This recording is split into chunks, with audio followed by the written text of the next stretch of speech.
the MV Agusta Super Veloce 1000 is now production ready. Cycle World reported on this one, saying that it will be rolling through the factory soon, and they are going to release them in Q3. This is the Seri Oro limited edition version, which is their highest end, like super premium sub-brand. Q3 of 2024, they'll be in dealers, and it's basically this bike, a love child of the fantastic Brutale 1000R inline 4 that makes over 200 horsepower that both myself and Tim rode out in Italy from their factory last year or the year before? Probably the year before, actually, yeah. Yeah, time flies. The love child of, not that experience, not the love child of me and Tim. It was the love child of the Brutale 1000R and the Super Veloce 800. But this combination, mate, is very special, and I would probably go so far as to say that I think it is one of the most beautiful motorcycles ever made, in my opinion. And I was wondering, if not it's really up there for me. I was wondering if you shared the same opinion. Yeah, it's as with anything where you're like, oh, give me the best of all time. It's really, really hard, and you'd want to limit it to like 5 or 10 even. But it's absolutely in the top 10 for me. Yeah, it's stunning. I don't know what to sort of describe it in comparison to the old Super Veloce, the 800, but a bit beefier, maybe, just a little bit sort of chonkier. Yeah, I mean, there's the fact that you've got more cylinders, so naturally it's going to sit a little bit wider, I suppose. A 4 versus a triple. I'd agree, it definitely looks a bit more girthy. I think it's also the fact that it's the Super Veloce, but... yeah.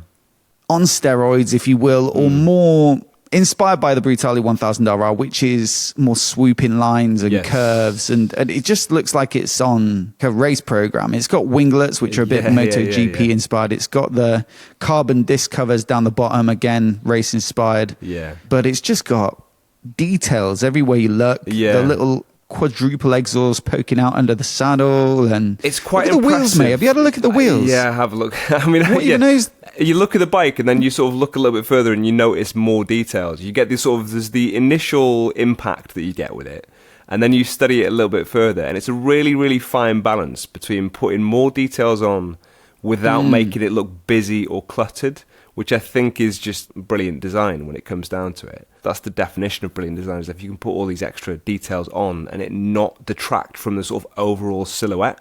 Yeah, then you've nailed it. Basically. What about that single-sided rear wheel, though? Is it? I mean, it must be cast aluminium, but are they little spokes wedged in there as well? Yeah, it looks like it. Little red spokes in between the actual cast wheels as a little flourish. Just the details, mate. It's incredible. Yeah, it really is. If you look at the tail section, you've got the extra. You've got that hump on it, obviously, and that stop, which obviously stops you sliding off the seat, which on a bike like this probably is a prudent decision. But you've also got that extra little trim. It's almost like a spoiler on the tail section, but it looks so good. The overall silhouette of it, for me, you know that definition when someone says that something looks like it's doing 200 mile an hour standing still? This really does look like it is doing some serious That is a fair speed, comment. just standing still. Yeah. Yes. It's funny with the winglets. I thought they looked gross when they first came out on some of the bikes, like the Fireblade. Not the Fireblade. It was more the Ducatis that had them first, I think. I was just like, what are those? They look terrible. But now they've become a bit normalized. And you were just mentioning what looks like, I mean, it's not really like aero, it's more a piece of design. Yeah. But I was thinking, have you seen the KTM bikes, the MotoGP bikes, where they're testing a rear spoiler, and then also there's one where they're testing a tiny winglet spoiler thing right on the leading edge of the front mudguard, which is the most marginal of marginal gains. Right. But I'm concerned, basically, because I feel like the side winglets have become normal to my eyes, and I don't ever want a tiny winglet on the front of the mudguard or one on the back of the seat. I've just seen the one on the rear seat, or on these where the it's massive, isn't it? It's bigger than I thought it would be. Yeah, not good. Nah, I hope not. Anyway, this bike, as I said, could be right up there for me in terms of the best of the best. But are there any other candidates that you would say make for the best designed or most beautiful motorcycles in history? In history, in recent memory, I think Ducati gets a real big mention for things like the Devil, and things like the Panigale V4 for me actually is really nice for silhouettes. Very nice indeed. I've seen what your suggestions are, and I do definitely agree with at least two of them. I'm not sure about the other one, actually. Well, I was thinking back to, in history, what are some of the best looking bikes? The 916 is like the benchmark. Yeah. And it'd be interesting to compare these two side by side. The MV's a lot more modern. The 916 is like classic, timeless lines. But probably most people, are going to say that the 916 is a better design than this. I think this might be too busy for some people.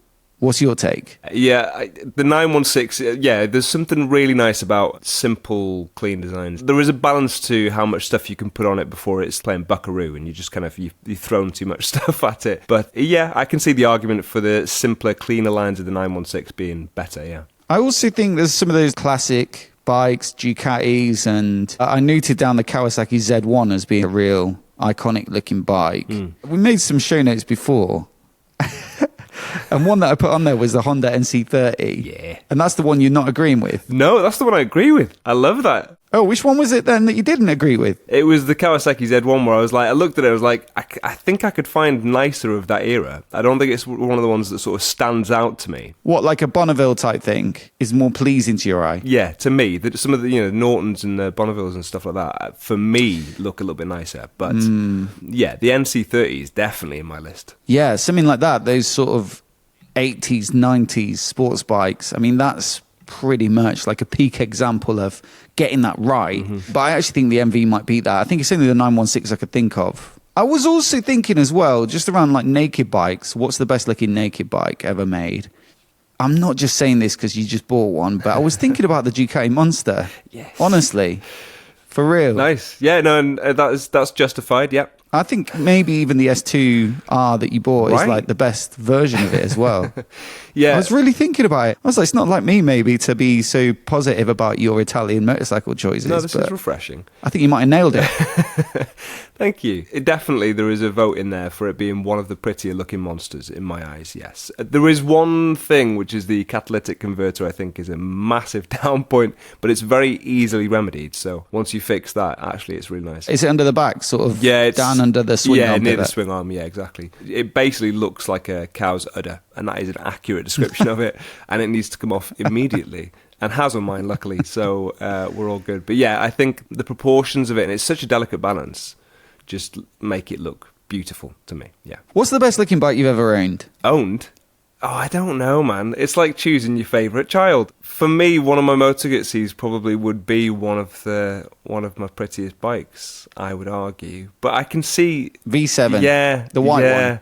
There's something about the V7, and I tweaked a little bit of it, so it was a little bit cleaner than stock. I personally really like that. But it's down to your taste, isn't it? It's such a subjective thing. What's your prettiest bike? What's the one you've owned that you like most? Well, I'm not saying prettiest, but like the coolest looking one was definitely when I had the Street Twin with the stupid big blocky tyres on it. It just looked completely badass. Yeah. Handled like a dog. I'm pretty sure as well the bumpiness of the knobbly tyres, they were the Continental TKC 80s, so quite off-road focused. Yeah. The knobbliness on the front, I'm sure, like messed up the bearings as well in the steerer. Headset bearings. But still, it did look great. Later on, I sort of fitted different parts and made it a bit more street biased again. But for just like tearing around London on, for something that looked a bit Mad Max-esque with those tyres on. Yeah, I really like that. Although I did tell you actually recently, I'm in the throes of customizing my SV650. Yes. And my goal is to make that look better than the Street Twin. And then I can finally rest and be at peace with myself. I'm making good progress as well. Like I say, I've got the headlight housing on, headlight brackets, little fly screen. So it's an SV650S. I've completely removed the little half fairing that was on it. Yeah, I'll have to post up some pics or something at some point. But it's almost like when you're doing something like this, you don't want to show too much of it. Because I'm not like a build channel where I'll show progress. So I'd rather just keep it to myself until it's done. So I don't want anyone judging it in its half-cooked form. No, there's no judgment online. The internet is not a place for judgment. Sure. Anyway, well, that does it, mate. I think it's right up there, but perhaps the 916 is the pinnacle. Let us know in the comments, everybody, which one you would go for, or if there's something I'm sure there's loads of bikes we missed that are definite candidates.